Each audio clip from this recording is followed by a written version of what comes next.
Yeah, it looks like it. So a little bit of background information before this one gets going. This is a Group Group B match.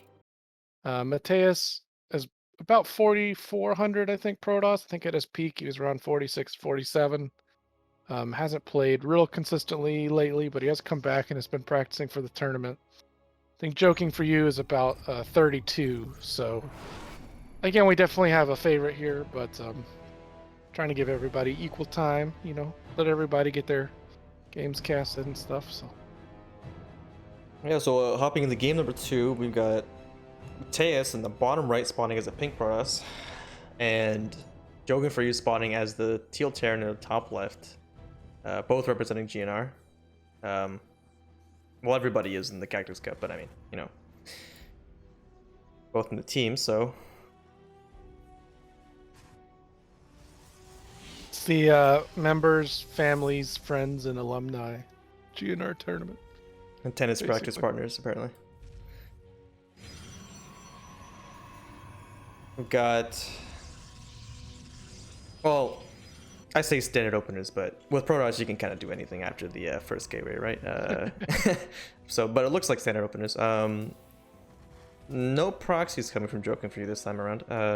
Matheus does look like he's not going to proxy, although he still could, but I feel like it's a bit unlikely.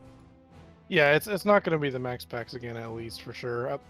I'm wondering how much practice JokingForYou has with the proxy racks, or if that's something he just kind of decided to pull out on a whim. Because usually when you see a Marine proxy, I think it tends to be 4 racks Marines against Protoss in particular. 4 racks Marines, and then you pull a decent amount of SCVs to go with it. Only going for the 2 racks, I agree with you that if you see a 2 racks proxy, it's usually Marauder and occasionally Reaper. So I'm not sure if that's a standard build that he likes to play, or if he's just kind of trying to pull something out of the bag of tricks to maybe steal a win off someone who's a little bit higher MMR than he is. Well, I mean, judging from the way that he played, like I don't know. I haven't really seen too many games of him playing, but I have a strong suspicion that a lot of like Terran players who are very cheesy, like almost always go for Marauder. Whenever someone goes Marine, I feel like it's kind of indicative of a person who's just trying to figure out how to cheese, kind of. It's not the saying that he is like bad at cheesing, but it's just that cheese just feels so much weaker that I'm not really sure why people would go for it. He does get 3 racks here. This is gonna be a 3 racks timing. But Ooh, yeah, 4 those, racks. the Adept and the Reaper are gonna bump into each other there. They both trade spots, but Matheus is going to scout this. Unless, is that a hole in the wall? Is that barracks in the right spot? I can't tell. I think it is. That's a hole, yeah? He's gonna be able to sneak past. He is dealing with the Reaper defense at home. He sees the Twilight Council. It's being a little bit annoying here. I think he's going to lose this Reaper. Yes, he is. The question is, does Matheus get the counter scout? And it looks like he might. Yeah, he gets the side. He sees the 3 racks. Oh, 5 racks. Never mind. 5 okay. racks. Yeah, that was a huge scout. Kind of a mistake by JokingForYou. If he denied the scout, that would have been massive, I think. Yeah. The 5 racks, I think it's going to hit a little bit later than you would think a standard 3 racks would, but maybe with a few extra units. So, in the meantime, he has no bunker at the front, and there is a little bit of gateway unit pressure here, which is going to be annoying, but he's going to be able to clean this up as soon as these 2 Marauders come out of here. Yeah, it's gonna be really annoying, but he sees that there's a lot of bio units right now. This has got to tip him off if he like still hasn't been. He just has a second scout with the Adept there. He is not making a battery yet, which is a bit worrying. Going for a 3rd base even.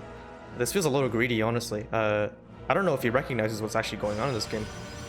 Oh, there's one battery. Yeah, I think the 4-minute 3rd base with the double tech buildings. I think that's pretty greedy against this like a standard timing 3 racks. He might just feel like he can get away with it this game because he's gotten a good decent amount of pressure on, so it's going to delay any sort of push. We'll see. He's not going to have Colossus out yet in time for this push, I don't think. Does he even have a robotics play? Oh, he does. Okay. So yeah, so this game he opened Blink, the 2K Blink with a gateway being added on later, and then the Robo. So yeah, really his defending unit here is the Colossus before the gateway units, because obviously if you go, you know, there's different variations of this opener, but when you go with the variation of the 2-gate with the faster Robo, you get more defense against mind drops and invisible units like Banshees and stuff, but you obviously get less gateway units to defend this kind of stuff, and looks like he's trying to see, or he's gonna see the consequences of this right now as the bio kind of pushes across the map. He does delay it with the Stalkers and forces a stim here. Does lose some Stalkers here in the process. This Colossus is not even started yet. Yeah, there are no medevacs here, so each stim is going to be permanent damage for the meantime, but he is getting in here before this Colossus is out. Super Battery should be available. He's going to try to focus down the pylons, but it looks like maybe at this point there is going to be enough Stalkers to hold this. Reinforcements stimming across the map, but not going to be able to bust that front. I think he was kind of missing concussive shells. He might could have picked off a few more Stalkers when he caught him in the middle of the map earlier. Yeah, getting delayed by those Stalkers definitely hurt him there, and then stimming to try to chase them as well. Like you said, he didn't have any medevacs, so any damage will not be healed. And he does go for that pylon. That was honestly not the greatest engagement. And he is going to be behind because of this. Does hold this high ground, so Matheus can't really poke up. But he's gonna need to do some damage here, otherwise he's, you know, gonna fall behind. Matheus has a third base up already. You know, it's not looking very good. Yeah, one thing I will say for Matheus is he got that third base down quickly, but he really kind of cut probes in order to get extra units and batteries and things on the defense beginning push, and now he's doing a good job of probing it up afterwards, and he has quite a big lead now, but he did cut a few earlier to help with that defense, and it definitely worked out for him.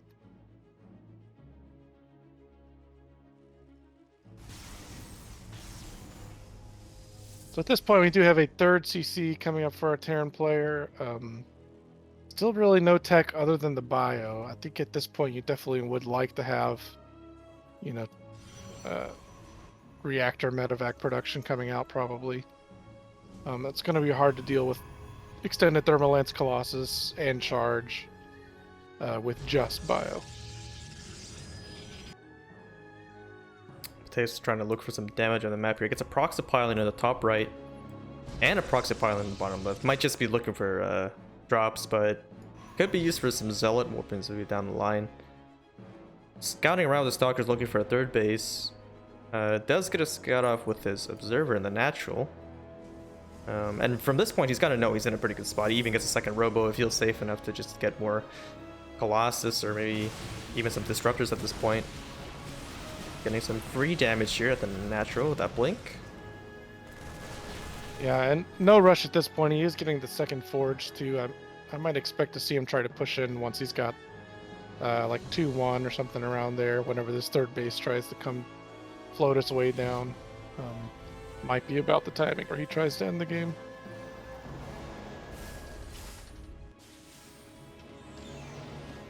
Yeah, we'll have to see. Taking a fourth base. I have what's he making out of the Robo? He's making 2 Colossus. I think he's just gonna try to max out here.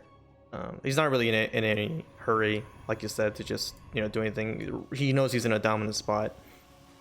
He knows JokingForYou has to push out to take his third sooner or later. He still is behind, but getting the third really is the only thing that's going to keep him in this game, unless he does some kind of all-in here. But looks like that's not his plan right now, so... Yeah, actually a pretty rough supply block for Matheus right now. He's been on 149 out of 149 for solid, like, 30-40 seconds now. I don't think it's going to hurt him in the long run, but it is going to slow down his max out time at the very least. He's got a Nexus coming. That's that's like 16 supply or something. I don't remember actually. No. I think 14? Is it 14, right? Or 15? I don't know. I always thought it was just 2 pylons, like a. But I don't, You start the game with 14 supply, right? Or is it 15? I think it's 14. I'm pretty sure it's 14. I should know this. I've played thousands of games. Yeah. Because the Zerg opener is the you get a drone and you get an overlord and a drone, so you go to 14, right? And then that's the. Right, so maybe Zerg start with 14 and. I'm pretty sure Protoss starts with 14 too. Actually, wait, do they? I think doesn't Zerg start with 14? Protoss starts with 15. I don't know. Who knows? We're not professionals. We're amateurs. Yeah. Anyways, lots of boys coming. Yeah, it's going for the south, the 6 o'clock fourth base. The Colossus are kind of in position. He doesn't see this yet, though. Yeah, he's going out of position. Yeah, what was that phrase? Ships passing each other in the night. It looks like they're both gonna go around. He does notice that there's an attack. It doesn't recall. Tries to get his army around. He is gonna lose the fourth here. So this pretty good attack. Matheus started a comeback. Yeah, Matheus in the spot to defend the third, however, and I don't know if this is the fight he wants to take for God, Joking. it's War of the Worlds. Oh no. So many Colossus. Oh,